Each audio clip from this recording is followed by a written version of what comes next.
Hello, and welcome to the National Public Health Week Social Media Hangout. My name is Patrick Benko. I'm the manager of online marketing here at APHA.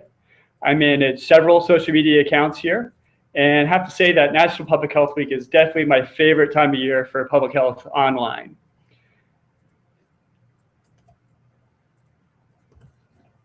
So a few things that we'll be covering today. Getting started, really how to get going on social media, getting ready for National Public Health Week, what to do during National Public Health Week. We'll go over the Twitter chat, event promotion, advocacy, and a few of the contests that we'll have going along with National Public Health Week this year. So about National Public Health Week, it occurs every year in the first week of April, with this year being April 6th to 12th. APHA has been the organizer of National Public Health Week for the past 20 years, developing a national campaign to educate the public, policymakers, and practitioners about issues related to each year's theme. This year, we are rallying around the goal of making the U.S. the healthiest nation in one generation by 2030. So there are several organizations that have done a great job of creating excellent social media one-on-one documentation. If you need help signing up for an account, how to send your first tweet, or understanding the lay of the land, the platforms themselves, AIDS.gov and the CDC are great places to start. I've included the link on our event page in response to someone's question already. And you also see that as we'll make sure we post that link again. I especially want to call out the resources from the folks at CDC NPIN, and the help we've received from AIDS.gov with our social media lab at past two APHA annual meetings.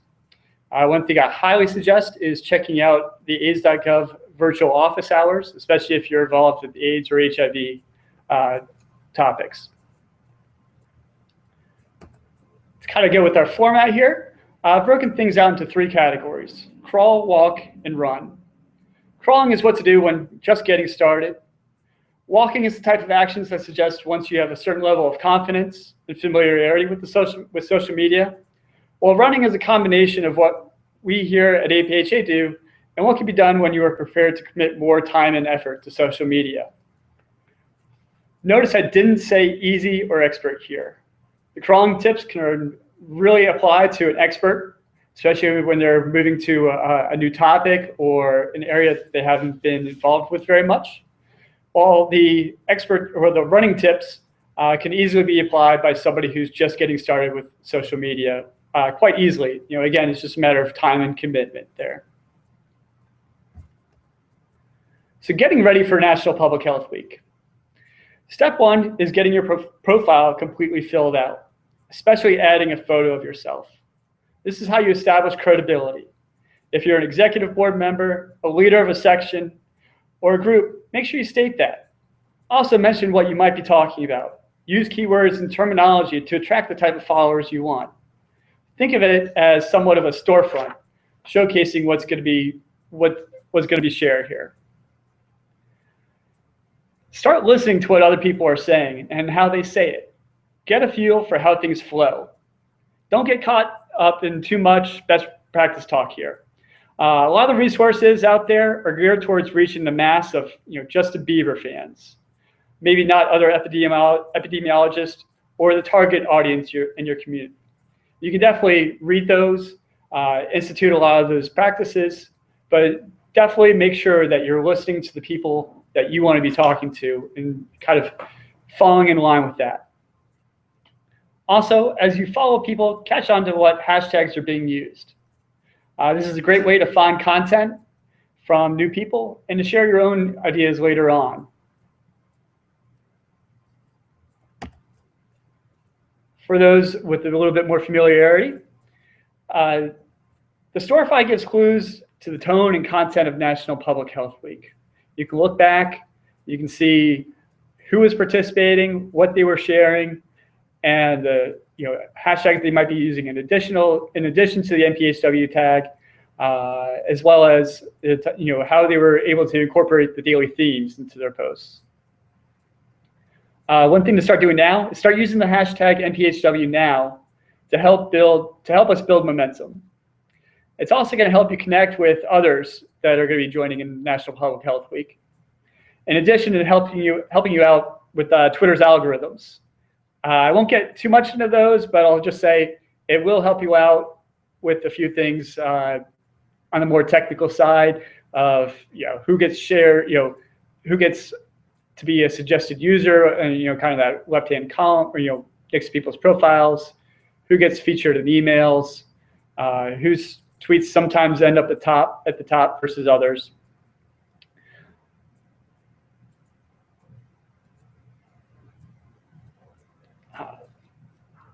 And this one can go for everyone, and that is to do some outreach. Start looking for prominent users in your area and try to get them into the public health fold. Look at who the big accounts are in your local area, or friends you might have. Do you know a realtor with a big following? Get them to tweet how homes near parks sell for more, or encourage a local business owner to talk about just how their landscaping helps helps the environment, or their employee benefits. Something allows them to kind of toot their own horn, but also brings them into National Public Health Week, gets them to even start thinking that, hey, I'm a part of public health also. In other words, really look for that public health hook and reel them in.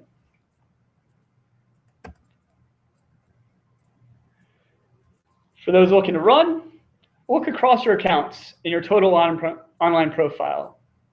This really goes for people and organizations. A good place to start is your profile picture. If your bio on the university website has a really professionally done headshot, but your Twitter picture is you and 8 family members, and you want people to start to follow you for professional reasons and your words of wisdom, use the professional headshot. Let somebody know that if they see your face on the university website and then they go to look for you on Twitter, they're much more easily able to make that connection that this is you. And that also holds true for your job title. Be consistent so people really know that it is you. The caveat to that is, if your Facebook account is for spying on your kids or getting updates on the grandkids, use that family photo. It'll really help give folks a clue that your Facebook account really is your personal account. So look across, see what's professional, see what's more for the personal side of things, and make sure it's easy for somebody to figure that out. For those from an organizational perspective, use the same logo across different platforms. Make sure that somebody's not questioning, is this you or is this some other organization? Make it a lot easier for them to quickly hit that follow button. Next thing you can start doing is start crafting your tweets now. Ask around your organization for ideas. Call out victories from the last year or even the last 20. That's one of the daily themes is the 20 years of National Public Health Week. And a really important item here that I'll repeat a few times is get organized. If you sat down with the AZ.gov folks at our social media lab, one of the first things they would have told you is create an editorial calendar. And that means that even if you don't know exactly what your post is going to say, you at least know what it's going to talk about. So that means knowing that on St. Patrick's Day, we'll post something about how lucky you are, or Groundhog's Day, or if you guys have a webinar that you're doing that on 10 days out, you're saying register now. 3 days out, you're saying remember, make sure you come to the event and the day of. So it's really about getting organized and not having to come in every day and going, what am I going to post today?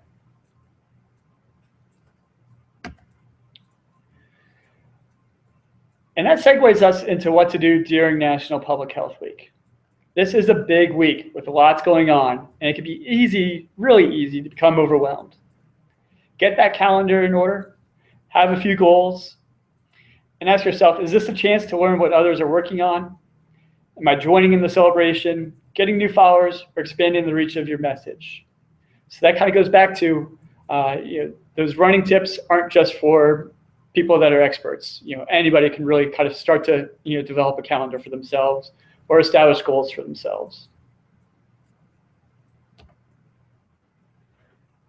What can you do if you're just getting started?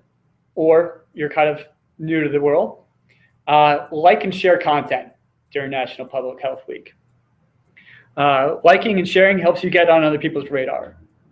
It lets them know you're there and you are interested in what they have to say. Another thing is send a tweet or make a post. We make it really easy. We even have a few already written and ready for you in the National Public Health Week toolkit. Another thing here, be observant. Is there someone who you really think is doing it right? Look at what makes them successful. Do you have time to really copy that? Or are you only going to be able to take bits and pieces and kind of only do part of what they're doing and hopefully see some of that same success?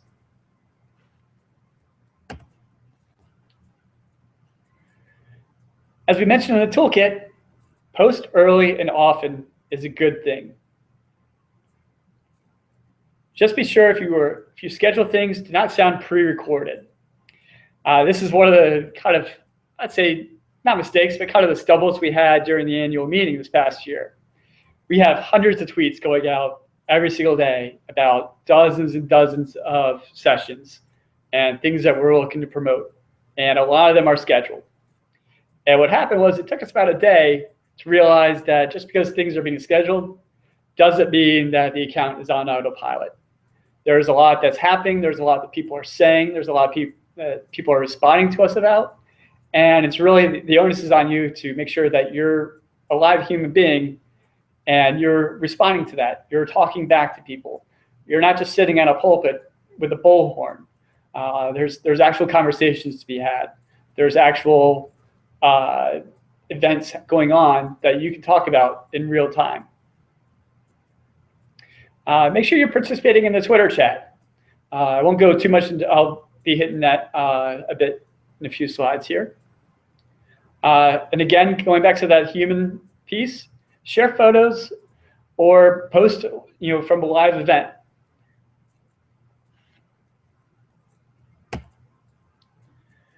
For those with a bit more time and commitment, when you're running, one thing I've kind of debated putting this in the before section, but here it is.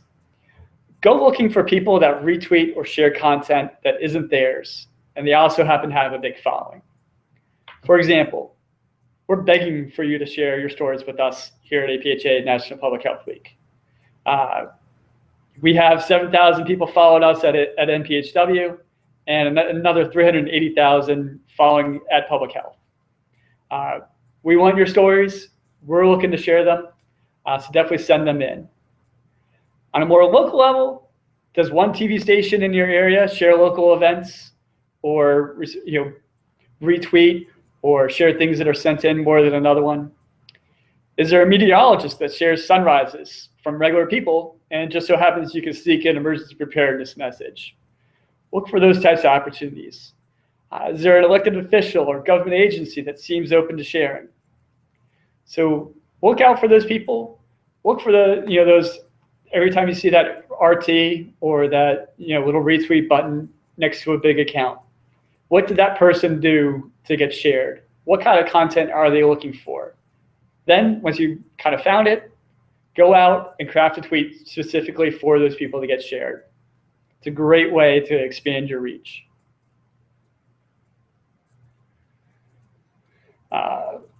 Also, help pull some new followers along. Give a mention to someone who shares your content often. And really the message there is not just for new people to social media, but really cultivate some fans and some evangelists for your content. Really kind of use this as the time to recognize those who are always hitting the like button, are always hitting their favorite button, are always retweeting your stuff. See what they're putting out there and kind of return the favor. Or also just give them a mention, just that thank you. That keeps them coming along and continuing that practice of sharing your content. So moving into the National Public Health Week Twitter chat. We trend nationally, so much so that even after the Oscars, we kind of got a little bit of it, but even more so during the chat, that people almost start to worry what's going on with Neil Patrick Harris, or wonder if it is NPH week. So a couple quick things to know. Just simply click on the hashtag or use it in the search box to find the conversation. Include that same hashtag in your post to participate. Refresh often. This is really a fire hose of information coming at you. There are a lot of tweets going on all at once. Even if you step away for 15 seconds, there could be 50 tweets, that pop up in that little bit of time. So with that said, it's important to include A1 or A2 or whichever number is corresponding to that topic that you're responding to. That way, if it's really easy for somebody to be answering the first question when we're already on the third one. So this helps people kind of sift through it all. For those that are just getting started, it's a parade of who's who in public health and social media, especially ones that actually interact. So watch and listen. Let people know when you agree with them. Hit that favorite button, hit that retweet button. Also, because they are all parading in front of you, look for new people to follow. It's one of the biggest questions we get from people just logging in for the first time. How do I know who to follow? This is an excellent chance to really see some big names, but also some people that are probably a bit more niche to your particular topic or area.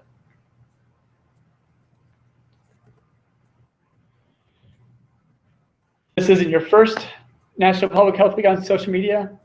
Chime in by answering a question. Don't forget to use the hashtag. One thing I couldn't count the number of times I've had to delete a post and repost it because I forgot the hashtag or I forgot to include A1 or A2. So kind of just look out for that from a personal suggestion there for everybody. Think of this as a networking event.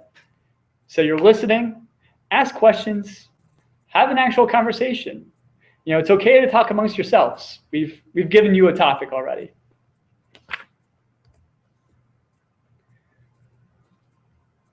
And here's kind of harping on that be prepared part. Plan ahead, be organized. Check out the RSVP list. Is there someone you want to talk to? And this kind of goes back to why this is one of my favorite times of the year online for public health. Now is one of the times when many of the federal government accounts, those really big ones, are actually approachable. They're answering questions. There's actually, from 2 o'clock to 3 o'clock on Tuesday of National Public Health Week, that there will be somebody manning that account. You will know that the head of the agency is, if they're on the RSVP list, they're going to be there. They're going to be answering your questions. So if you have something to say, or if you even want to just say thank you or things like that, now is a great time. It's really one of I'd say the highlights of the Twitter chat is that interaction between some of the big accounts and lowly folks, with 20 followers. They're not just responding to the, big folks. They're really kind of trying to make sure they include everybody. And kind of, again, now is not the time to resize images or go looking for that infographic or the link to that one particular study. Go gather all that ahead of time. Shorten your URLs now. With so many tweets getting thrown at once, we try to space out the questions as best we can, but somebody could even answer the question in a certain way that makes you kind of change tact right away. So don't be focused on what your tweet says and not so much on what hashtags or images or links you have all that kind of in a spreadsheet, all just ready for you to cut and paste in there. Pay attention to what's getting shared or favorited on the fly there. You'll see certain topics or certain points of view are getting picked up and shared more readily. Adapt. If you need to rework a tweet or mention a certain somebody, make sure you're looking out for those kinds of opportunities. And one thing I do want to mention here is don't expect to get hundreds of clicks on your report. When you just say, check out our report on, HIV and AIDS, make sure you kind of share something with us. Make sure you say that something along the lines of, we found that 75% of X, Y, and Z, and then give the link or then present the image. Kind of give us context. You're not just here to promote yourself. You're here to share with everybody.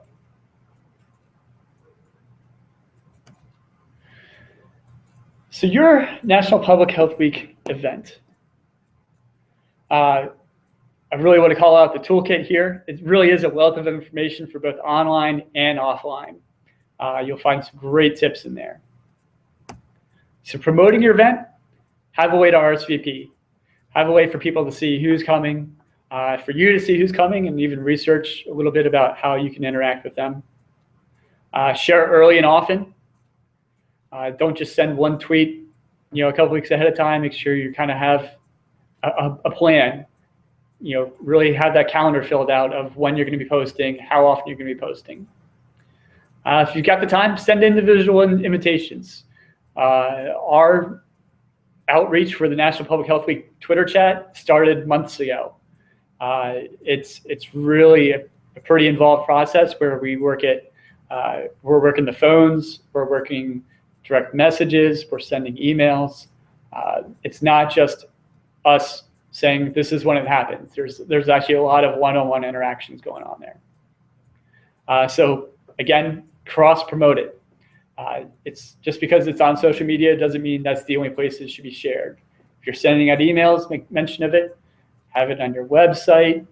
If print flyers make sense, or if you have posters around, make sure it's there. During your event, share images. Think about social media when you're taking the pictures. So that the way you crop things, the way things are included. Is it going to make sense online? Send live updates as they happen. Keep that human element going. Get people to kind of check in on what you're doing. There's probably just as many people that aren't. There's more people that aren't at your event than there are there. So it's one way to really expand the reach of the event. Encourage your attendees to share, and create a hashtag or use it or kind of glom onto an existing one. After your event, keep promoting. Your event doesn't actually end when everybody goes home. This hangout that we're talking on right now will actually get the most of its views tomorrow, and even more in the coming weeks. A well-documented event can live on with a very long tail. It's actually one of the reasons we do the hangout, because it becomes a YouTube video, and we can keep promoting it over and over again. It's not just about the 100 or so folks that are watching today. Also, use the event as a recruitment tool for more followers, and as an enticement to get them on your email list, or if you're just an individual person, kind of say, get your LinkedIn connections. Say it was great meeting you at this event. Hope to connect with you more often.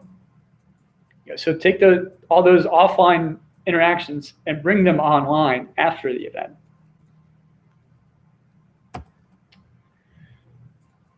So another topic near and dear to my heart is advocacy.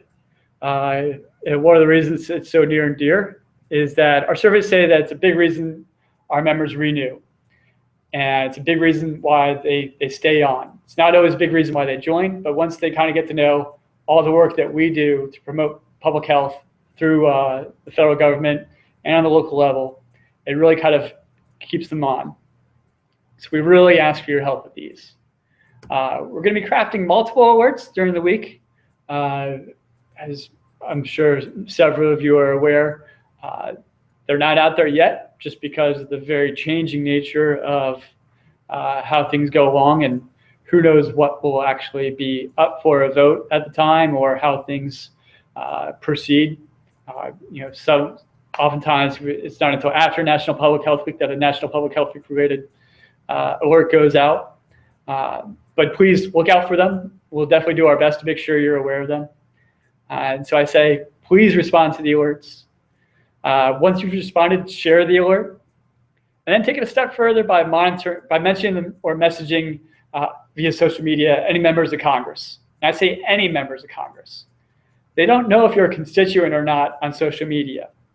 They can't delete a post the same way that, let's say you send a letter to a random congressman who's the head of some committee. If you don't have the right zip code on the return address or at the top of your letter, it gets just tossed in the non-constituent pile. That doesn't happen online. Your post is out there for everybody to see. It has their name attached to it. They kind of have to, I've anecdotally, and even a few reports I've seen, they do pay attention to these tweets and what is said about them online. So you're going to have your voices heard by several members of Congress versus just your own. With that said, if you are a constituent, definitely let them know. Definitely say, as a member or as a resident of your district, or from somebody from Omaha or wherever you are, definitely try to include that, because if they do know you're a constituent, your voice does get a little louder. So that brings us to our contests. We will have several going on. We're kind of in the final details of a couple of them, but the one we are definitely already have out there and are taking in right now is the National Public Health Week Face-Off. What it is, it's a bracket-style tournament where we pit two events against each other, and they compete for the most likes on Facebook. And so what really this gets you, as somebody who's participating in it, is a lot of promotion on our Facebook account. We'll put it out there, everywhere that we're promoting the contest, and we're looking for submissions. So this is really a perfect way to get your more likes, more followers, to promote your event, and please send those submissions in. It was really great for everybody who participated last year, yeah. So, do we have any questions? And I'll kind of pause it for a second real quick just to see what we have, and we'll get right to them.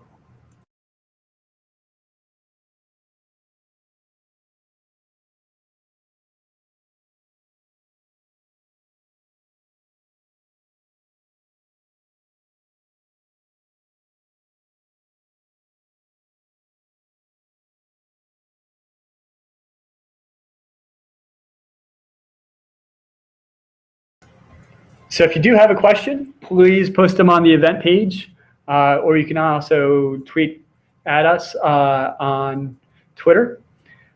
And I believe the first question was getting involved in local areas. I kind of mentioned it a little bit. So just taking things to the local level, look around at who the big accounts are in your area. Oftentimes it'll be local news organizations like a local TV station, local newspaper, also police and fire departments usually, or your Office of Emergency Management. They've done a pretty good job of building up their follower base.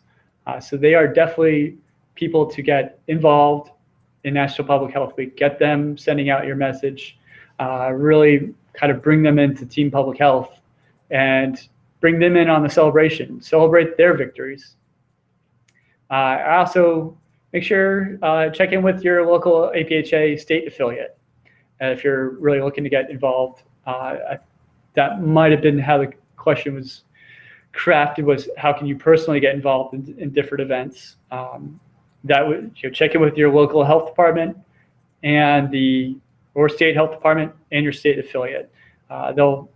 They will definitely know the answer to that question. And let's see.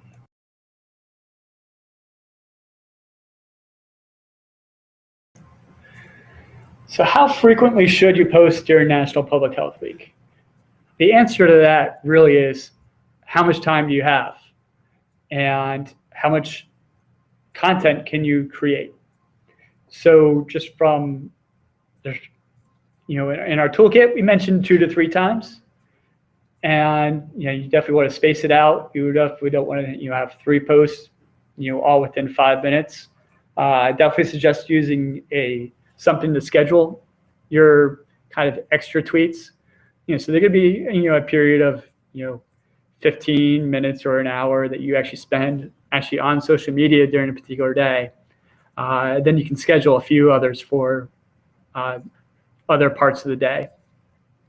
And you can kind of just check in during those times to see if anybody's responded. But I'd say 2 to 3 is a good number. But if you have an event going on, I definitely suggest more than that on the day of the event, during the event, right after the event. During the Twitter chat, you can answer every single question. You can respond to people. So there's no maximum. I wouldn't put any maximum number on that. And I would say your goal would be probably 2 to 3 times.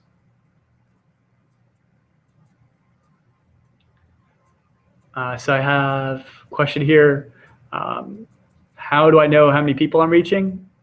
So that's great. One of the things that Twitter just came out with was they opened up their analytics package to everybody. So when you go, next time you log into Twitter, at least on the desktop version, that little drop-down menu in the upper right, you'll see analytics. Definitely go explore that. It's been great for us. We are able to see one of the big things we look at is engagement rate. And that's an equation of how many people saw your tweets versus how many people clicked or clicked on the picture, clicked on the link, followed you, retweeted, any of those different types of things. And that'll let you see, how many people are actually seeing your tweets. So you could have 1,000 followers, but if you're posting at 2 a.m., it's going to show you that, maybe only 100 people are actually seeing it. So it also, one of those big questions I always get is, what time should I tweet at? And when you're posting 2 or 3 times a day at different times, of the day, you can start to pick up a pattern of, well, geez, every time I tweet, if I tweet first thing in the morning, only 100 people are seeing it. But when I tweet during the lunchtime, 500 or 600 people see it. I should do more posts during the lunch hour.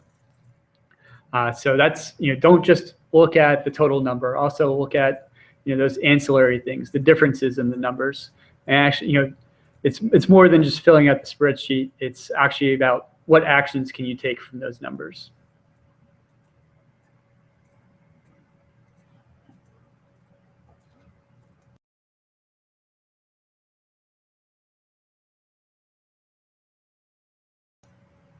So if you want to submit an event for the National Public Health Week Face-Off, please send them to nphw@apha.org. Send an email.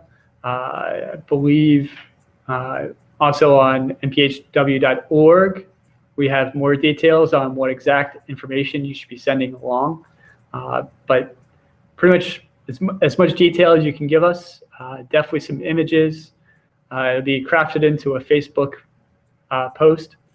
So, any links or images that we can choose from, because multiple images are definitely welcome. So we can kind of pick and choose, cherry pick what's going to work best for us and for you.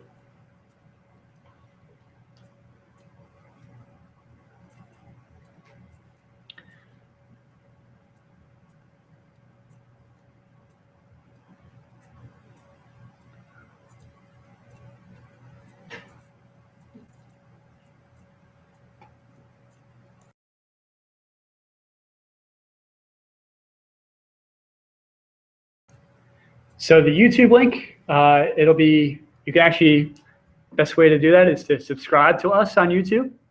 You can actually go there right now.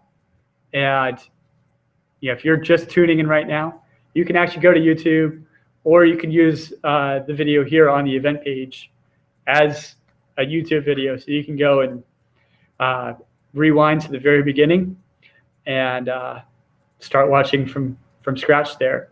We'll also be sharing the link to the video on all of our social media channels later today and throughout the week to kind of get it out there as much as possible. So again, the event doesn't end when the event ends. we'll definitely be milking this for as long as we can, as you should too with your own events.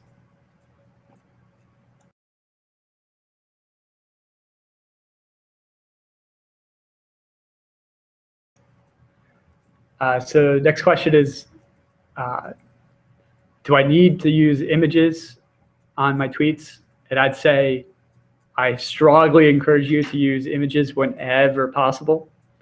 One of the things that we found by looking at those engagement rates on Twitter analytics was that our engagement rate doubled pretty much every time we used an image versus when we didn't. And that's really kind of a real estate deal. A tweet with just text is only 2 to 3 lines, but when you include an image, it can take up almost a quarter of a screen, especially on a smartphone.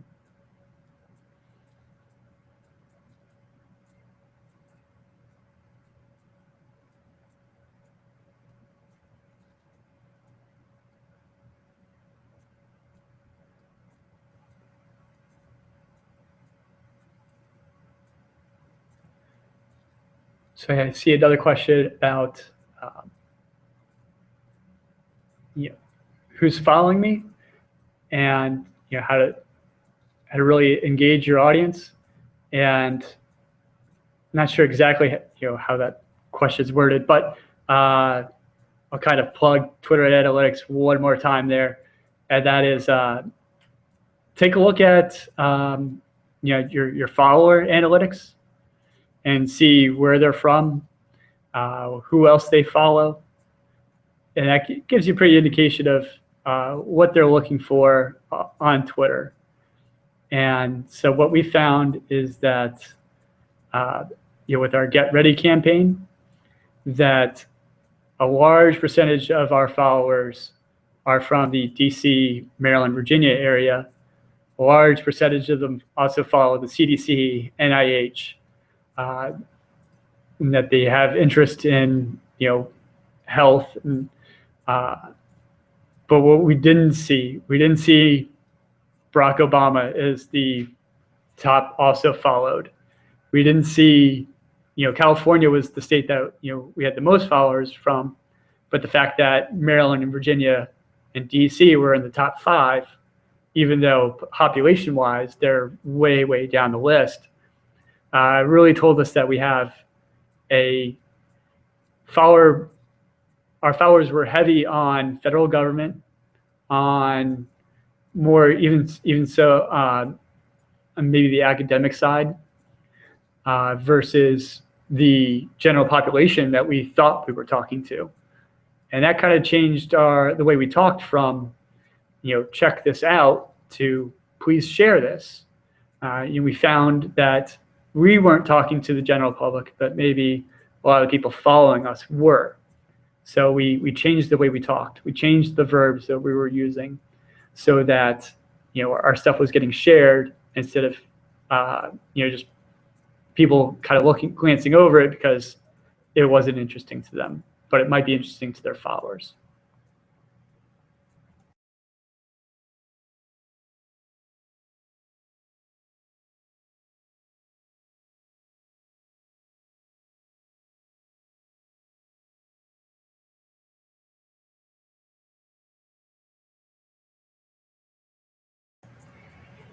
So got another question. It's another great one for those that are just getting started. Is I'm on Facebook now. Do I need to be on Twitter? Do I need to be on a dozen social media channels? And the good answer to that is, what do you have time for? If you are barely logging into Facebook now and you've barely make a post once a month, maybe that's all you have time for. And maybe that's, if you did find extra time, that time should maybe be devoted to giving more attention to the one channel you're on. Don't spread yourself thin. Again, the other side of that is look at where you'll get the most bang for your buck. If you're on Facebook just because that was what was to be on a couple of years ago, kind of really evaluate whether you need to still be on it, and maybe you should shift that attention to Twitter or another platform. Also look at where your audience is. If you have a younger audience, it's probably not on Facebook. It's probably more on the Instagram side of things. But if you're moving towards the Instagram side, make sure you have the resources to be there. Do you have lots of images coming through? Or even if you don't, are you able to turn things into images and be much more visual? And is it going to achieve the goals that you're trying to achieve?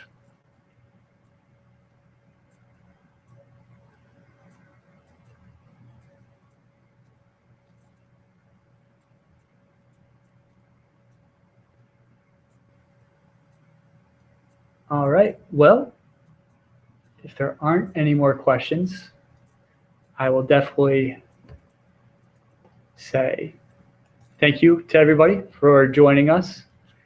Please feel free to share this presentation with anybody who you feel it makes sense for. Also, if you have any questions about social media or National Public Health Week, feel free to contact us at nphw@apha.org. You could also send your questions directly to myself. My email address is down there. It's patrick.benko, BENKO, @apha.org. Also, feel free to find me on LinkedIn or Twitter or wherever else. In addition, once you follow all the APHA accounts. Thanks again, and I'm excited to see you everybody online for National Public Health Week.